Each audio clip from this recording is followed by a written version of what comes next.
It's time for an Out and About with Jamie Grout podcast, and this is part two of a two-part podcast interview that I did with Newton Mayor Randy Ervin. The first part was about 27 minutes long, and this one won't be quite that long. It'll be about 20 minutes, but it was a wide-ranging interview that I did with Newton's new mayor, Randy Ervin, and we call him Irv. We go way back to high school, and I mentioned that at the beginning of the last podcast. We also worked together at a radio station in Des Moines at one time, and this one starts out with some positive aspects of Newton. There's a lot of things that are just on the verge of becoming real positive for the city of Newton, and he can't go into a whole lot of detail on it, but there are a lot of great things that are about to happen for the city of Newton, and we like to keep our fingers and toes crossed for those things, and Randy will go into detail on that and many other things in this podcast, so please give it a listen. It's coming up in just a couple of moments here on this Out and About with Jamie Grout podcast. But first, a word from our sponsors, including Johnson Aviation. Now through mid-April, they have a special deal going on for you aspiring pilots. If you want to get into learning to be a pilot, this is your chance. They'll take you up in an airplane for an introductory flight for only $75.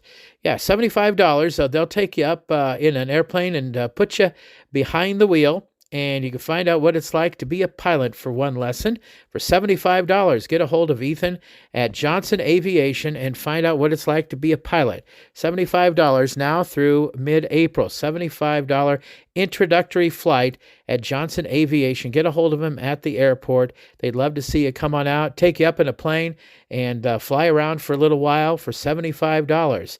It's very exciting. I have a nephew that got his pilot's license. I think it was last year, maybe 2 years ago, and he's all excited about it, and he loves to fly. I have a friend also that many years ago took me up in his airplane, and it's an exciting experience to learn how to fly. So get a hold of Johnson Aviation at the Newton Airport, and you'll be glad you did if you get your pilot's license. It's quite an experience. Another fine sponsor is Wesley Life Park Center. Contact Lisa Zylstra at the Wesley Life Park Center and pursue your joy at Park Center by they offer living options across a continuum at Park Center. They're providing vital, enriching environments for everyone. It's a community of healthy living focused on holistic health and well-being. Their programming enhances emotional, intellectual, and spiritual wellness and enables you to live a life that's healthier in every way. Park Center is at home in Newton with many residents and team members having lived in their lives.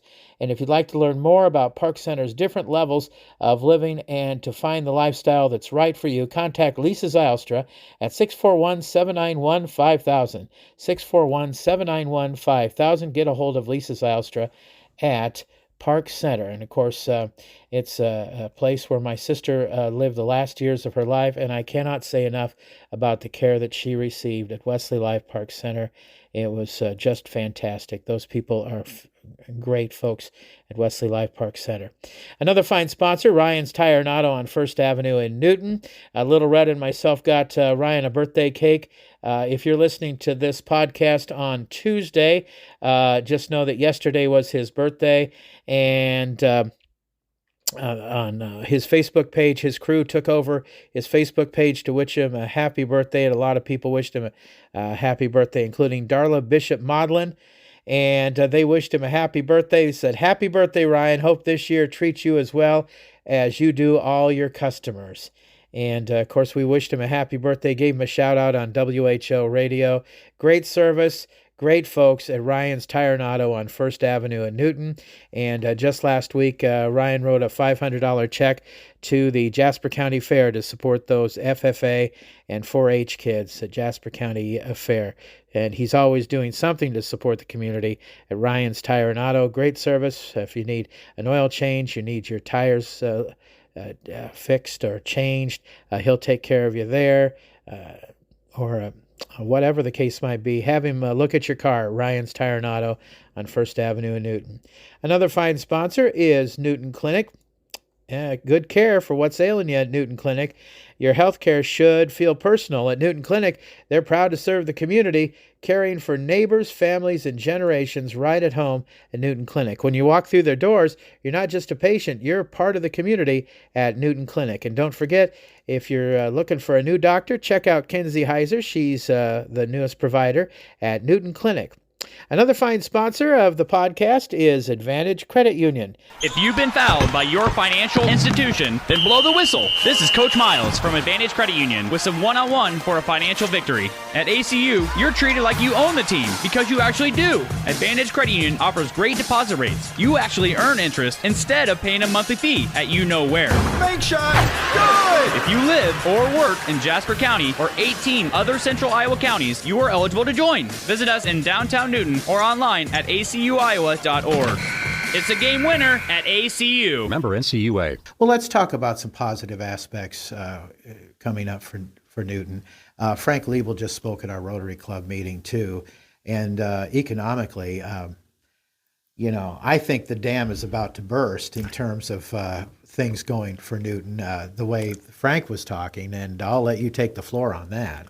I just came from a meeting with Frank Liebel, Craig Armstrong, and Bruce Showalter, representing NDC, the city, and NHDC. And I told them, without any hesitation, my goal as the mayor is by this time in July, you can't come into the city of Newton without seeing something being built. And I can't get into specifics because I've had to sign some NDAs, but we're talking very hard with some developers on housing projects out at the Newton Motor Inn. We've got a project southeast of town by the Speedway. You mean the former Newton Motor Inn that has been taken down? Right. Right. Okay. Which was a complete blight on our society. Sure, it had to go. But yeah, if we had something new and a multifamily look going out there, housing out at Arbor Estates is amazing. We got over 20 houses being built right now. Just had dinner with the mayor of Bondurant the other night, and we were talking about growth. And they've seen a sharp decline in their housing starts in Bondurant, even with the addition of their new factory coming. And we have more than tripled our housing starts in the last 2 years. So housing is great things that we've got to work on now because we need every piece of housing there is. We need the $400,000, $500,000 nice houses in Arbor Estates. What a beautiful neighborhood. Yeah, I was out driving by there the other day, and it's just absolutely gorgeous. And that $10,000 rebate situation, Randy, has just been fantastic for the city. Oh, it was a wonderful idea. I don't know who came up with it originally, but it's way better. It was your idea? Jamie says. A lot of people. Just kidding. A lot of people will call me and say, "Well, we need a tax abatement in town." Tax abatements are not as good as everybody says they are. People have made a living. If they get a five-year tax abatement in Newton, they come to Newton, they build a house, they live for 5 years, they never pay taxes, which means they don't contribute to the infrastructure or the services of the community. And then the 5th year, they literally go find another community that has a tax abatement. The 10,000 is we have people all over the state and all over the country calling us saying, how effective is that? And we believe it's very effective. Yeah, it is great. And out by TPI, I don't know if you can talk much about that, but it looks really good for the development of trains and transportation. Trains, planes, and automobiles, right? I was just thinking the same thing. So, the Newton Rail Park, if you haven't checked into that, you go on Iowa Interstate Railroad's website, and there's actually a button you click that says Newton Rail Park, and it has an excellent video with drones and footage and talks about what the Newton Rail Park is, which is basically an area that's going to be state certified any day now. So, and what that means is the state of Iowa, whenever they go to a large trade show or a business show, they will help market that property. I've personally been involved in a company that's considering locating a factory, business, warehouse type place here. And that was amazing. I mean, I sat there over 2 different meetings and spent about 3 to 4 hours each meeting. Can we do the water? Can we give them the employees? Can DMAC teach them? Can DMAC do this? And the owner and CEO of the company leaned back in his chair, looked right at me, into Brandon Talsma and says, okay, I'm done with all the numbers. We know we can make the numbers work. Tell me about Newton, the community. As a company that's looking to come and invest in your area, we want to be part of your community. Tell me about it. I can tell you I was like a kid at Christmas. I talked about we have one of the premier golf courses in the state of Iowa. We have an airport that can handle, and the second time they came, they flew directly into our airports. We have a library, like I've said, bar none. We have the park system. We have great streets. We have great structures. We have wonderful school. We have a Christian school for those that choose an alternative discussion. And I spent literally 45 minutes to an hour doing nothing but bragging about our city. Yeah. So we have a beautiful town. Mm-hmm. We offer a lot of services. That comes at a price. So when it all comes back to property taxes, I heard it best the other day. You don't pay property taxes to a city. You pay property taxes to a community. So you tell me what kind of community you want to have.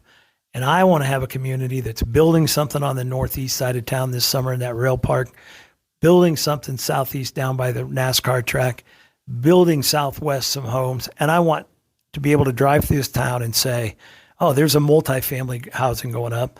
There's starter houses in the 250 to 300 range. And oh yeah, over here we have Arbor Estates, which is one of the nicest neighborhoods I've ever seen, with kids and a pond and fishing. And so we have a lot of awesome things, and we're right on the volcano approach, I guess is what you said earlier. We're ready to blow up. In this town, there's two ways to handle property taxes. We've cut as much as we can cut. It's time to grow. Well, and I hate to burst your bubble. That's all right. It's all good. But that's my job, I guess. That's right. But the question came up with Frank, and Frank doesn't really deal with this, but it came up at the meeting in the question and answer session. But that having been said, and that's all positive, and that's fantastic. I'm all for it, and I cheerlead for all that stuff too. But let's talk about the downtown business area. There's a lot of empty storefronts. There is, and it's a priority for us. I will tell you that one of the companies that's looking to come here absolutely loved our square. They also loved, and just to bring up something more fun, the first time they came, we had the lights on at Maytag Park. And so here's all these executives from this big company driving through Maytag Park, windows down, phones out, recording these Christmas lights. They're like, we can't believe a town does something like this. So now, how do we go forward in this? Where do we go? Refresh your question one more time, just to make sure I get it direct. Okay. Well, I mean, I guess what you're leading to is saying if the manufacturing will come, so will the businesses. Absolutely. The town square is really good. Yes, we've had some turnover. Yes, we have some stores that are choosing to go elsewhere. I absolutely love Choices. Julie Jones is my backdoor neighbor. I've known him 30 plus years.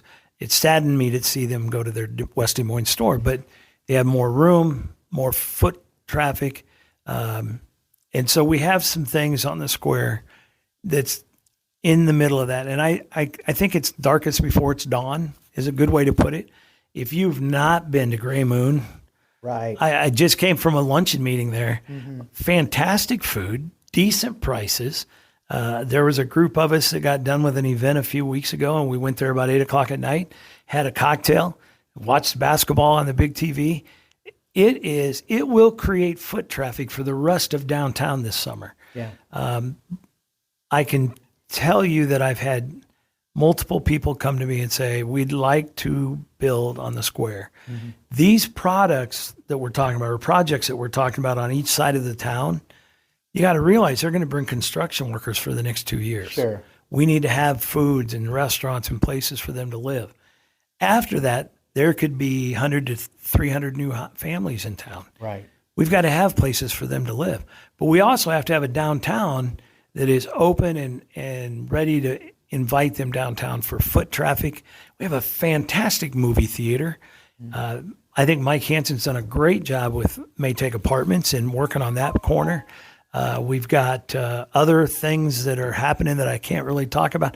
Young lady, I play in a golf league with some friends, and Pleasant Hill, and I was playing in a golf tournament a couple weeks ago, and this lady come up and she said, "Hey, my niece is bringing a beautician boutique kind of place, and she found a place on your square, and she's excited about coming." Good. So yeah, I think that's a constant issue for the city. We've got to fill it with more retail, more foot traffic, and I think Gray Moon will help that.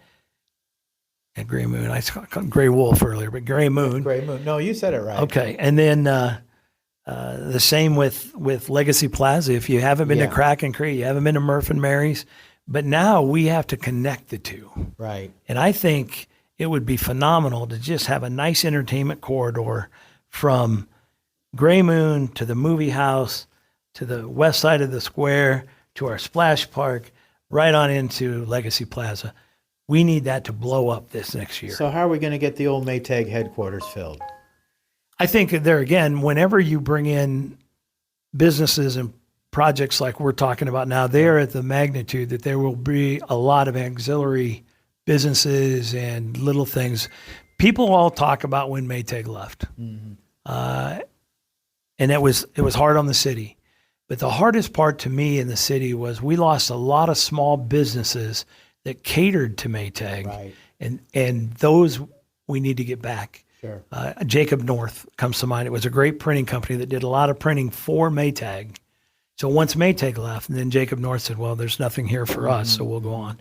The other thing that this will bring, the projects that we're working on, the magnitude that they are, I hear it all the time. Why can't we get a Wendy's? Why can't we get an Applebee's? Sure. Why can't we get a Dunkin' Donuts? Or a Huddle House. I love Huddle House. And you knew I had to bring that up. And I can't tell you, but I do know that there's been some offers on the old Perkins buildings already. So hopefully that'll get going too. Yeah. But yeah, I mean, if we have the kind of projects we have going where we have the construction people that's going to be here for the next year and a half, 2 years building things, and hopefully this is just a start. We'll get another business B and another business C going out to the rail park. So you're going to have construction workers in this town for the next couple of years. Now all of a sudden people like Wendy's and Applebee's goes, oh, there's a lot more foot traffic in Newton. We should look at them. Now we get the business project going on the north side of town, the business project going on the south side of town. Now all of a sudden Applebee's goes, hey, there's 150 new jobs in that town. Maybe we need an Applebee's in Newton. I have a couple more questions. We're going way longer than we normally do. We might even split this up into 2 different podcasts. I don't know. That's why I won't charge you any more. Okay. Well, thank you very much for that. I appreciate it. Well, and you do talk about construction workers and architects and different people coming to town too. And Frank brought this up at the Rotary meeting, and that is I don't know what you want to call them, lofts, apartments, or whatever that are in the old Plant 2. Right, Plant 1 apartments. And there's short-term living there. And that's going to be needed here over the next, as Newton grows also. Absolutely, and that's one of the things that we just came out of the meeting I just came from. We've got to hit the ground running because we can't wait until Project A and Project B is half built and then decide, oh yeah, we need housing or we need apartments. Plant 1 is, I believe, 78% rented. Don't quote me on the exact number, but pretty close to that. But I know 2 or 3 of those has been rented long-term, and they've turned them into a VRBO style place. What does VRBO mean? So vacation rental by owner. Okay. Okay. So what they do is, let's say somebody's coming to Newton for reunion weekend. They can go to a website and they can rent a fully furnished apartment in the Maytag lofts for X amount of dollars a night. And it's not a hotel. It's more relaxing. It's within walking distance of all the activities downtown. So I know that. I've got 2 people that's interested in a project we're working on the old Newton Motor Insight, because they know that some of the projects we're working on is going to bring people to town. They want to have more places like that so that as people come to Newton, they go, hey, why don't I bring my wife and kids with me? One of the biggest fundraisers this town ever had was PGI International when we held it at the Speedway.